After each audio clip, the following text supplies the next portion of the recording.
अस्सलाम वालेकुम स्टूडेंट्स, जमात हश्तुम के उर्दू के निसाब में शामिल एक और सबक के साथ आपसे मुखातिब हूँ। सबक का नाम है बिजली की दरियाफ्त और ये आपकी किताब के सफ़ा नंबर 39 पर है, पेज 39। इस सबक को पढ़ने के बाद आपको कुछ मालूमात हासिल होंगी बिजली के बारे में कि बिजली कैसे दरियाफ्त की गई थी, कब दरियाफ्त की गई थी, और इसमें बरक़े सुकूनी और बरक़े रवां भी के बारे में भी बताया गया है। मैं आपको बताऊंगी कि इन दोनों में क्या फ़र्क है, ये कौन सी बिजली होती है। तो इसमें एक लड़की का ज़िक्र है जो अपने भाई से मालूमात हासिल कर रही है। मैं आपको सबक पढ़ के बताती हूँ। सबक शुरू करते हैं। अचानक बिजली चली गई। घुप अंधेरा होने की वजह से लाइबा सहम गई, यानी डर गई। उसने अपने भाई नवेद को आवाज़ दी तो नवेद ने जल्दी से चार्जिंग लाइट जला दी। लाइबा की जान में जान आई, यानी उसे कुछ तसल्ली हुई, हौसला हुआ। लाइबा ने अपने भाई से सवाल किया कि भाईजान, ये लाइट तो बग़ैर तारों के आ रही है और बल्ब रोशन हो गया है। यानी उसे हैरानी हुई कि ये लाइट बग़ैर तारों के किस तरह आई और ये बल्ब कैसे रोशन हुआ। उसका भाई नवेद पहले तो मुस्कुराया, फिर उसने जवाब दिया, ये बैटरी में मौजूद जमा शुदा बिजली की वजह से रोशन हुआ है। और ये वाली जो बिजली होती है, जो चार्ज जमा होने के बाद इससे इस्तेमाल किया जाए, इसे कहते हैं बरक़े सुकूनी। हम चार्जिंग फैंस भी यूज़ करते हैं, चार्जिंग लाइट्स यूज़ करते हैं। सबसे पहले हमारा मोबाइल, हमारा लैपटॉप, क्या हम इन्हें चार्ज कर लेते हैं और इसमें जब चार्ज जमा हो जाते हैं, बिजली जमा हो जाती है, बैटरी स्टोर होने के बाद हम इसको इस्तेमाल करते हैं। तो यही बिजली जो है ये बरक़े सुकूनी कहलाती है। तो उसके भाई ने जवाब दिया कि ये बैटरी में मौजूद जमा शुदा बिजली की वजह से रोशन हुआ है। लाइबा ने मज़ीद सवाल किया कि क्या हम इससे पंखा भी चला सकते हैं। तो उसके भाई ने जवाब दिया, क्यों नहीं, इसकी मदद से हम बहुत सारे दूसरे काम भी अंजाम दे सकते हैं। ये जदीद साइंस का दौर है, नई नई ईजादात हो रही हैं जिनके सबब हमारी ज़िंदगी आसान तर हो गई है। फिर उसने कहा कि चलो मैं तुम्हें आज बिजली की दरियाफ्त की कहानी सुनाता हूँ। तो मैं भी आपको नवेद की ही ज़बानी ये कहानी सुनाती हूँ। ये किसी एक साइंसदान का कारनामा नहीं है, बल्कि बहुत सारे साइंसदानों की काविशों से बिजली इस शक्ल में हमारे सामने आई है। काविशों का मतलब होता है कोशिश। खिड़की से बाहर देखो, आसमान बादलों से ढका हुआ है और गरज चमक भी है। इंसान ये मुशाहिदा सदियों से करता आ रहा है, लेकिन इब्तदाई तौर पर थेल्स ऑफ मिलिटस ने बादलों में बिजली की तवानाई का इंकिशाफ किया था। बादलों में बिजली की तवानाई देखें, जब बारिश का मौसम होता है तो आप देखते होंगे कि आसमान पर बिजली चमकती हुई नज़र आती है और कितनी क्लियर नज़र आती है। तो वो बिजली असल में एक एनर्जी है, इसलिए तवानाई का नाम दिया है। एनर्जी को तवानाई कहते हैं उर्दू में। बरक़े सुकूनी उसी की दरियाफ्त है। Thales of मिलिटस। सन 1700 में इलेक्ट्रिसिटी का लफ्ज़ वजूद में आया, जो साइंसदान विलियम गिलबर्ट ने लातीनी ज़बान इलेक्ट्रॉस से लिया था। इस तरह पहले पहल बरक़े सुकूनी की दरियाफ्त हुई थी।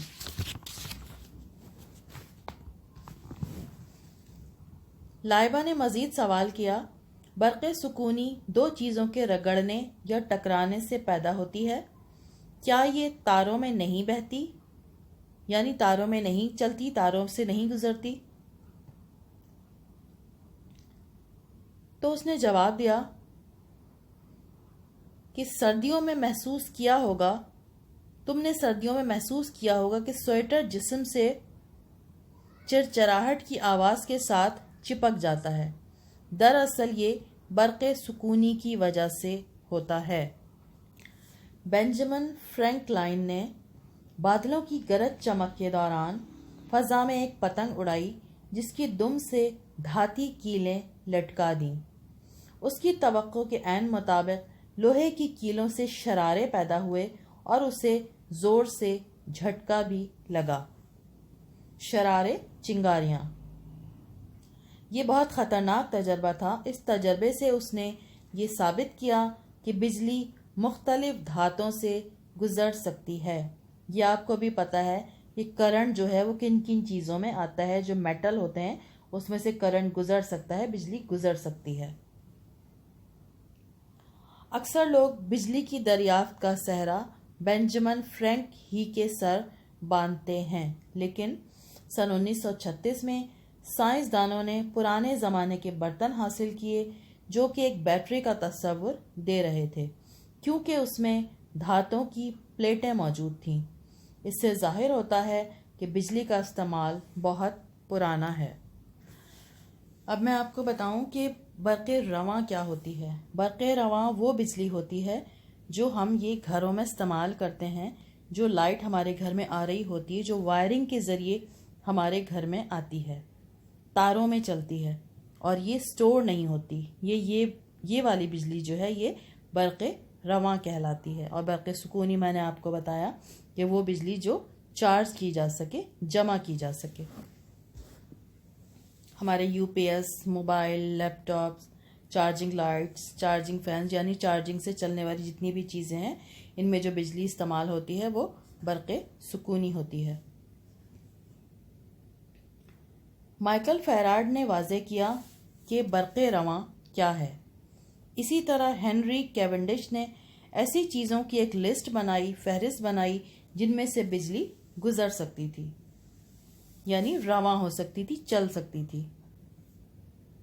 ایڈیسن نے اپنی تجربہ گاہ میں بجلی سے روشن ہونے والا بلب بنایا جس نے دنیا کو اندھیروں سے نکالنے میں مدد دی۔ اس کے بعد 19ویں صدی میں نیکولا تیسلا نے تجارتی بنیاد پر بجلی تیار کی جو دور دراز کے قصبوں کو مہیا کی گئی۔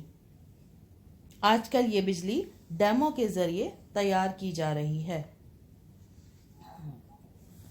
ان ساری معلومات کو حاصل کرنے کے بعد ہمیں کیا پتہ چلا کہ بجلی توانائی کی قسم ہے جو قدرت میں پائی جاتی ہے، اور سائنسدانوں نے اسے دریافت کر کے، ایجاد کر کے زندگی کا اہم حصہ بنا لیا ہے، اور مختلف ادوار میں، زندگی کے مختلف دور میں بہت سارے سائنسدانوں نے اس کی ترقی میں اپنا اپنا کردار ادا کیا ہے۔ اور آج کل کے دور میں تو یہ بجلی کسی بھی نعمت سے کم نہیں ہے۔ بجلی کے بغیر ہمارا کوئی بھی کام نہیں ہوتا۔ یہ اس بات کا اندازہ آپ کو اچھی طرح ہو گیا ہوگا۔ سبق کو آپ لوگ خود بھی پڑھیے گا۔ جب آپ خود سے پڑھیں گے تو آپ کو اس کو مزید سمجھنے میں مدد ملے گی۔ اس کے سوال جواب پہ آ جاتے ہیں۔ صفحہ نمبر 41 پر اس کے سوال جواب دیے گئے ہیں۔ پہلا سوال ہے اس کا، بجلی کس نے دریافت کی تھی؟ تحریر کیجیے۔ اس میں بہت سارے سائنسدانوں کے نام دیے گئے ہیں کہ جنہوں نے اس کی دریافت کے لیے مختلف تجربات کیے اور بجلی دریافت کی۔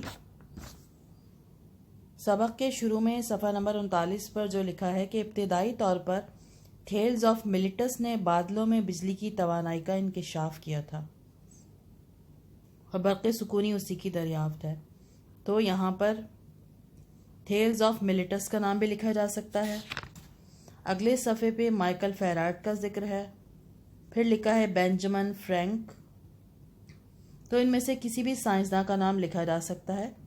انہی لوگوں نے بجلی دریافت کی تھی۔ جو بھی نام لکھیں گے وہ صحیح ہوگا۔ دوسرا سوال ہے، برق سکونی اور برق رواں کے فرق کو واضح کیجیے۔ برق سکونی ایسی بجلی کو کہتے ہیں، جمع شدہ بجلی کو کہتے ہیں جو کہ جمع کی جا سکے اور بعد میں پھر اسے استعمال کیا جا سکے، اور برق رواں تاروں میں سے گزرتی ہوئی بجلی کو کہتے ہیں، تاروں میں سے چلتی ہوئی بجلی کو کہتے ہیں۔ یہی ان دونوں کا فرق ہے۔ अगला सवाल है इसका, इलेक्ट्रिसिटी किस ज़बान का लफ्ज़ है? इलेक्ट्रिसिटी लातीनी ज़बान का लफ्ज़ है।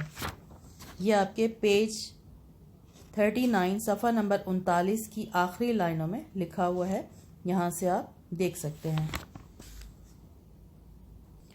अगला सवाल है इसका, सन 1936 में साइंसदानों ने क्या दरियाफ्त किया था? इसका जवाब है सफ़ा नंबर 40। सफ़ा नंबर 40 पे तीसरा पैराग्राफ, इसकी आखिर की लाइनों में देखें। सन 1936 में साइंसदानों ने पुराने ज़माने के बर्तन हासिल किए जो कि एक बैटरी का तस्वुर दे रहे थे, क्योंकि उसमें धातुओं की प्लेटें मौजूद थीं। इससे ज़ाहिर होता है कि बिजली का इस्तेमाल बहुत पुराना है। सफ़ा नंबर 42 पर सवाल नंबर 6 पर आ जाइए। यह आपका कवाइद से रिलेटेड है। लिखा है, दर्ज झैल जुमले रोज़मर्रा और मुहावरे के लिहाज से दुरुस्त करके लिखिए। कुछ जुमले दिए गए हैं जिनमें कुछ ना कुछ गलती है और इनको हम दुरुस्त करेंगे रोज़मर्रा के लिहाज से कि रोज़मर्रा में हम किस तरह बोलते हैं और मुहावरतन किस तरह बोले जाते हैं। पहला जुमला लिखा है, जान में मान आई। ये होगा जान में जान आई। ध्यान से सुनिएगा, मान की जगह जान आ जाएगा जब इसे सही करके लिखेंगे। दूसरा है, घुप उजाला है। आपने भी सुना होगा, घुप उजाला नहीं कहते, घुप अंधेरा है। ईजाद, तीसरा जुमला है, ईजाद ज़रूरत की माँ है। ये इस तरह नहीं होता, ये ऐसे होता है, ज़रूरत ईजाद की माँ है। अगला जुमला है, बिजली की दरियाफ्त का सहरा बेंजामिन फ्रैंक के सर पर है। इसको सही करके जब लिखेंगे तो इसमें से पर हट जाएगा और ये होगा, बिजली की दरियाफ्त का सहरा बेंजामिन फ्रैंक के सर है। अगला जुमला है, इंसान ये मुशाहिदा सदियों से कर रहा है। इसको इस तरह से सही करेंगे, इंसान ये मुशाहिदा सदियों से करता चला आ रहा है। इंसान ये मुशाहिदा सदियों से करता चला आ रहा है। बल्कि हम इसी को थोड़ा सा दुरुस्त कर सकते हैं, आगे पीछे करके, वो भी ठीक होगा। इंसान सदियों से ये मुशाहिदा कर रहा है। तो हमें इसमें मज़ीद कुछ ऐड करने की ज़रूरत नहीं पड़ेगी, इस तरह ही कर लीजिएगा इसको। इंसान सदियों से ये मुशाहिदा कर रहा है। इसी सफ़े पर सवाल नंबर 7 देखिए। यहाँ पर ये लाक़े की 3 अलामतें दी गई हैं, दान, नाक और गाह। इन तीनों अलामतों से 3-3 नए अल्फाज बनाने हैं। मिसाल दी है, साइंसदान, ख़तरनाक और तजर्बा गाह। पहले हम दान से बना लेते हैं, ध्यान से सुनिएगा बेटा। गुलदान, पानदान, उगालदान। दोहरा देती हूँ मैं, गुलदान, पानदान, उगालदान। आप अपनी मर्जी से भी बना सकते हैं, आपके जहन में आ जाए अगर तो। नाक लफ्ज़ है, इसमें ख़तरनाक लिखा है, हम बना लेते हैं दर्दनाक, खौफनाक, अफसोसनाक। फिर है गाह, इसमें लिखा है तजर्बा गाह, हम बना लेते हैं बारगाह, ख्वाबगाह, इबादत गाह। सही है, मुझे उम्मीद है कि आपको समझ में आ गए होंगे। ये काम कॉपी में कर लिएगा। अगले वीडियो के साथ आपसे फिर बात होगी बेटा। अल्लाह हाफ़िज़।